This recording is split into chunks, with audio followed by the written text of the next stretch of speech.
He slammed the clipboard on the table so hard that the glass beakers rattled. "You think you can ignore my notices?" he barked, stepping closer. The classroom went silent. My students froze, staring at the man in the doorway. The HOA president, Greg Walters. He wasn't supposed to be here. I stayed calm. "Greg, this is a chemistry lab. You're not allowed here during school hours." He laughed, low and mean. "I'm the HOA president. I go where I need to. Your property, your behavior reflects on the whole community." The students looked from him to me, confused. I raised my hand, motioning for them to stay back. "Whatever this is, we can talk outside." But he didn't move. He stepped right up to my desk, towering over me, eyes burning with that ugly arrogance. "You think you're better than the rest of us just because you teach a bunch of kids? You're still under HOA rules." I didn't answer. He took another step, his voice dropping. "You ignored my warnings. Next time, I'll make sure your property gets condemned." When I turned to grab the phone, his hand shot out and grabbed my throat. The student screamed. A beaker shattered on the floor. His grip tightened, the smell of chemicals and rage mixing in the air. I didn't panic, not once. Because as his fingers dug into my skin, something old and familiar woke up inside me. I moved fast, twisting his wrist the way I'd been trained to years ago. The same way they taught us in the service. The same way I'd taken down men twice his size overseas. He hit the floor before he even knew what happened. The students gasped. One of them shouted, "Miss Carter, are you okay?" I took a slow breath, standing tall again. "I'm fine," I said quietly, my voice steady now. Greg groaned, clutching his arm. "You broke my wrist!" I crouched beside him, looking him right in the eye. "You came into my classroom. You put your hands on a teacher in front of witnesses. You just destroyed your own future." He glared up at me. "You can't touch me. I'll have you arrested." I smiled faintly.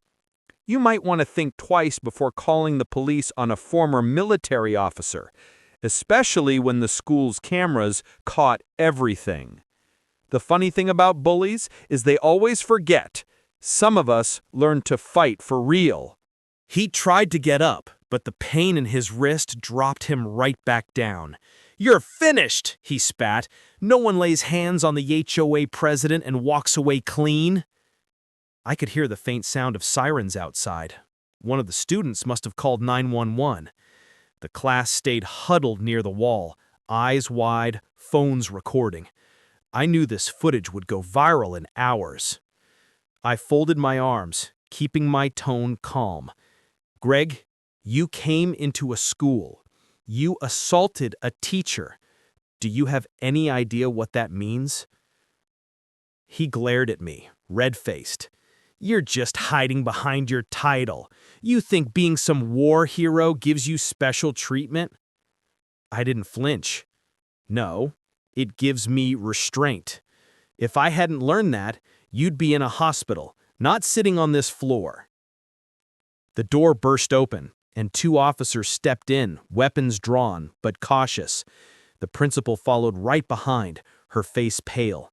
What on earth happened here? Greg jumped at the chance. "She attacked me! That woman's dangerous!" One of the officers looked at me. "Ma'am, are you the teacher?" "Yes," I said evenly. "And yes, I defended myself.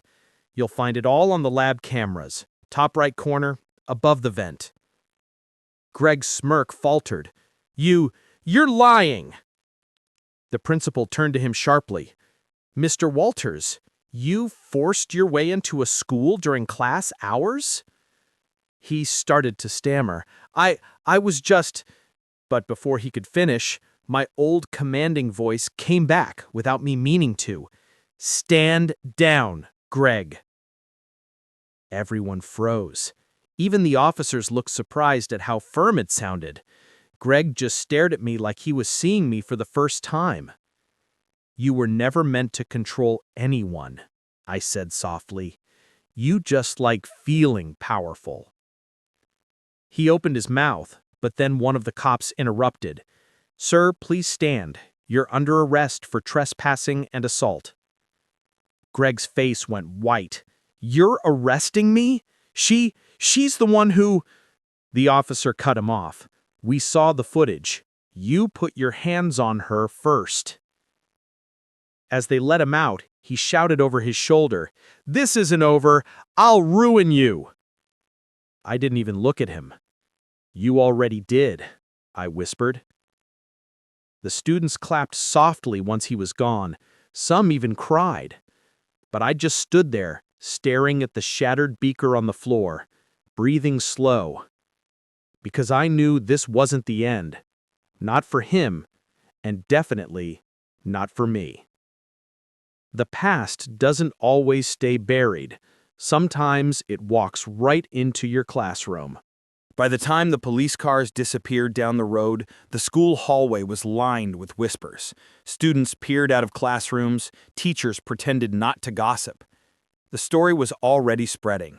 The HOA president attacked a teacher and got slammed by her military reflexes. The principal closed the lab door behind us, her expression torn between shock and admiration. "Miss Carter," she said carefully, "you could have been seriously hurt." "I wasn't. He picked the wrong person to corner." She sighed. "The district will need a full report. They're worried about media attention." I nodded, already knowing what was coming.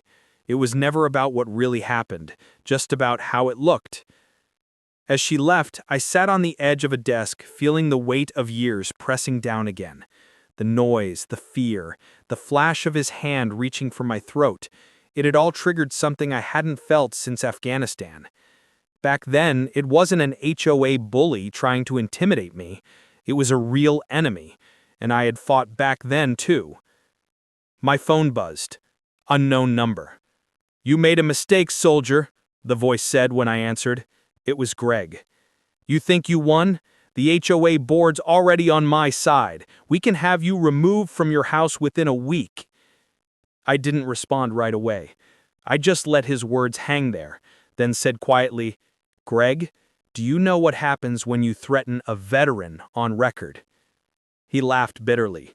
"You think that badge of yours still matters? This is my neighborhood." I smiled to myself. Not for long.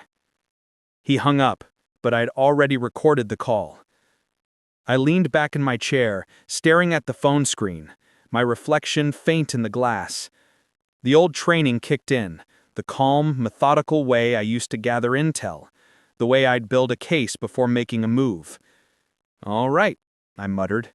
"If he wants a war, I'll show him what discipline really looks like." Outside, the afternoon sun hit the flagpole just right, the stars and stripes fluttering against a clear sky. He thinks he's the authority. He has no idea what real command feels like. They thought the arrest would shut me up. It did the opposite. By evening, the HOA began whispering. Calls, messages, anonymous concerns about my yard, my parking, my behavior. Greg played it like I'd started a fight to get attention. Someone even slid a notice under my door saying the board was opening a hearing to fine me for creating a hostile environment. I sat at my kitchen table with a mug gone cold, the recorded call open on my phone. I played it for the principal and the union rep. "This isn't just a personal grudge," I told them. "He's trying to use the board to punish me." The principal frowned. "We'll put the footage with the police report, but the HOA has influence." That night, my students texted me videos, clips of Greg's shove, slow-motion captures of his hand on my throat. Parents shared them. Within hours, a local parent-run page had the footage and a small army of angry comments. People wanted justice. People wanted answers. I knew hysteria could flip fast. If I let it become a shouting match, the story would be buried under "he said, she said." So I started building a record. Security footage from the lab, timestamps, witness names, the 911 transcript. I posted a short, calm video on my account. "This happened in my classroom. We did not start it." No shouting, no threats, just the facts. The clip went viral. Slow, steady, real people reposting because they believed it. Greg tried to strike back. A flyer appeared on neighborhood cars calling me dangerous and unstable. Then the HOA sent a formal letter threatening fines for unauthorized alterations to my property, code violations that didn't exist. He was getting bolder, using the system like a weapon. I called an old contact from my unit, someone who now worked legal aid for vets. If they file bogus claims, we file counterclaims, he said. Document everything. Call the city inspector. Don't let them gaslight you. I did exactly that. I filed formal complaints, sent copies of the lab footage to the DA, and asked the school to secure all cameras. Late that week, Greg showed up at a community meeting, loud and polished, playing the victim. He brought other board members, a lawyer, and half a dozen neighbors ready to side with him.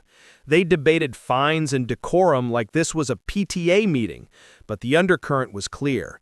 They wanted me out. I stood when the room quieted. I could have yelled. Instead, I told the truth, short and sharp. You don't get to threaten my students or my family. The line landed. Phones went up. Someone in the back whispered, "She's a fat." Another voice added, "Look at the footage." The tide shifted, for a moment. Then Greg smirked, and the room tilted back toward him. He had one last card, an old zoning letter showing a minor variance on my property, an obscure technicality. He brandished it like proof I didn't belong.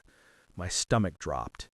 It was petty, but it could cost me thousands and give him the leverage to force me out. I felt the old calm settle in, the same calm before a mission. If he wants to go legal, let's go legal, I said quietly and meant it. But as I left the hall, my phone buzzed with a private message from an unknown number. Stop, or we'll make sure your personnel file disappears. That was no HOA petty threat. That was someone who knew where to pull strings. I looked up at the flag outside the town hall and thought, the war isn't over. He's only just begun.